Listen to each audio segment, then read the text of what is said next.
Have you ever noticed something strange about human beings? Almost nobody wakes up in the morning and says, "Today, I'd like to be the villain." Criminals don't, politicians don't, pastors don't, your ex probably didn't, and honestly, neither do you. Now, here's the uncomfortable truth: even when we do the wrong thing, we're usually convinced we're doing the right thing. What? Wait. If that's true, then maybe the greatest danger in life isn't evil. Maybe it's being absolutely certain that you're right when you're totally, completely wrong. Now, today we're exploring one of the oldest and most dangerous questions in history.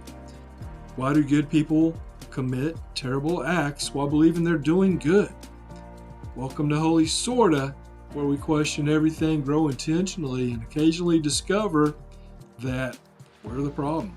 A nation founded on faith. Now we're divided. We're not as holy as we used to be, but truth still rocks. Light still leads. This is Holy Sorta. Hey, I'm Dr. Hayes, and this isn't a show about proving one political party wrong, one religion wrong, or one generation wrong. It's about asking whether all of us are capable of fooling ourselves. Because if history teaches us anything, it's that human beings have an almost supernatural ability to convince ourselves that our own motives are pure. Now, whether you're deeply religious, completely secular, or just somewhere in between, this episode, well, it's for you. One of the first lessons we learn in psychology is that people don't simply experience reality, we interpret it. Think about the language we use. Now, we don't lie, we protect someone's feelings. We don't gossip, we share concerns. We don't manipulate, we influence. We don't cheat, we level the playing field. And we don't seek revenge, we pursue justice. Now, isn't that fascinating? The behavior, it barely changes, but the vocabulary changes quite a bit. Our brains instinctively rewrite the story so that we remain the hero. Now, from an evolutionary perspective, this may help preserve emotional stability. From a biblical perspective, it reflects something much older: our remarkable ability to deceive ourselves. Because if we constantly experience the full weight of our failures, many of us would collapse beneath guilt. So instead, our minds become excellent public relations departments for ourselves. If your brain had a business card, it would read Director of Personal Spin. Now, long before psychology journals existed, the Bible diagnosed the same problem. Proverbs chapter 14, verse 12 states, "There is a way that seems right to a person, but its end is the way to death." Notice what it doesn't say. It doesn't say evil looks evil. It says it looks right. That's what makes it dangerous. King Saul, for example, believed he was protecting Israel. The religious leaders, they believed they were protecting God's law. Pontius Pilate believed he was preserving peace. And the crowd, well, they were demanding justice. Different people, different motivations, one tragic outcome. The crucifixion of Jesus wasn't carried out by cartoon villains twisting their mustaches. It was carried out by ordinary people, each convinced they were serving the greater good. Now, history's greatest injustice happened because people believed they were doing the right thing, and that should make every one of us pause.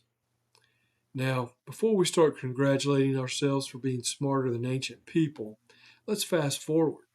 Every war, every revolution, every dictatorship, every terrorist movement, every corporate scandal, every internet mob, and every canceled celebrity, and every conspiracy movement and corrupt institution, if we ask the people who were involved, almost all of them would likely believe they were fighting for something noble, something just, like freedom, security, equality, tradition, progress, even truth. The labels change, but human nature doesn't. One of history's greatest ironies is that atrocities are often committed in the name of virtue. Very few people say, "I'm doing this because I'm evil." No, far more often they say, "I'm doing this because somebody has to." Modern psychology has spent decades studying something called moral rationalization. Here's the basic idea. Most of us don't carefully examine all the evidence, then make a perfectly logical decision. Usually, our emotions decide first. Our reasoning, it arrives later to defend the verdict, our decisions. Psychologist Jonathan Haidt offers one of my favorite illustrations.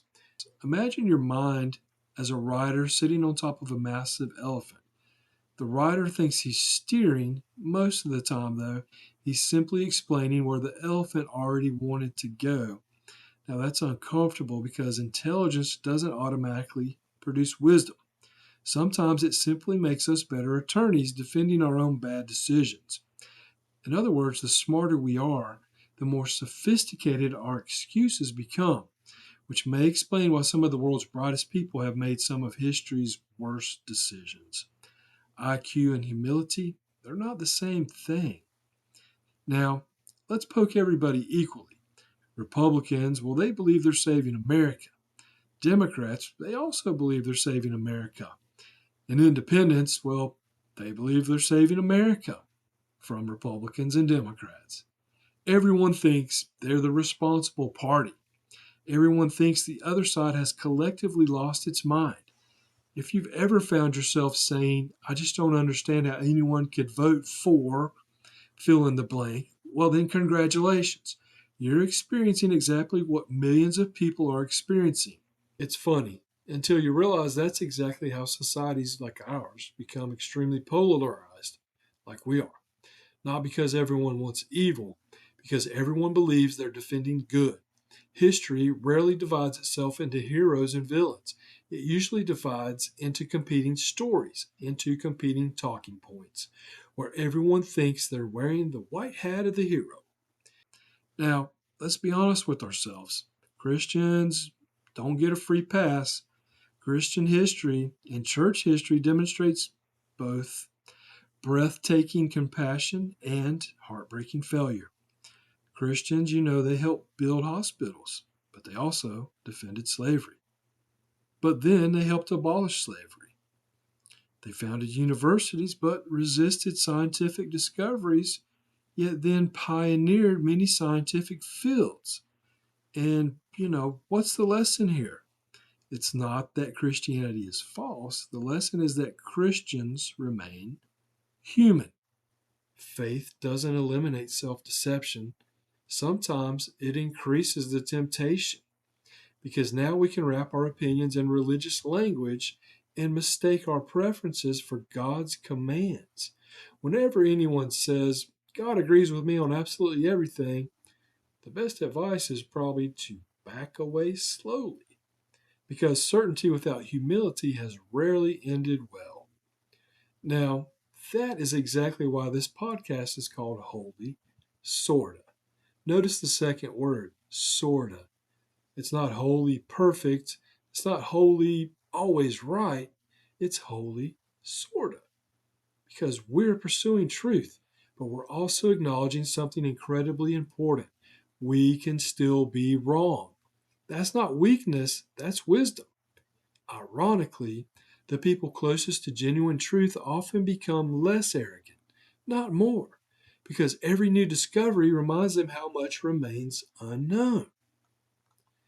As Socrates famously observed, the only true wisdom is knowing you know nothing. The Apostle Paul said something remarkably similar when he wrote, Now we know in part. Different centuries, different cultures, same humility. So here's today's Holy Sorta challenge. Instead of beginning with who's wrong, start with what if it's me?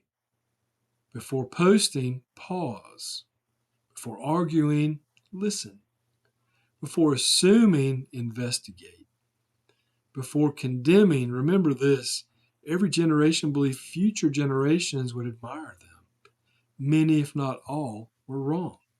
We're not automatically the exception. That's why intellectual humility isn't weakness, it's protection.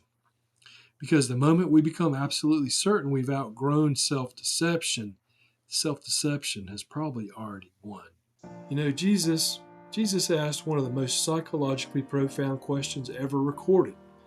Why do you see the speck in your brother's eye, but fail to notice the plank in your own? Maybe it's because the plank feels normal. Maybe that's simply what being human is. The goal isn't becoming someone who never makes mistakes. The goal is becoming someone courageous enough to recognize them. Because life's greatest breakthroughs rarely happen when you're proven right. They happen when we're humble enough to admit we were wrong. And strangely enough, that's often when we finally begin doing the right thing. I'm Dr. Hayes. This is Holy Sorta. Question everything, grow intentionally, and remember, the most dangerous person isn't someone who knows they're wrong. It's someone who has stopped asking if they are. We'll see you next time. Take care and be good.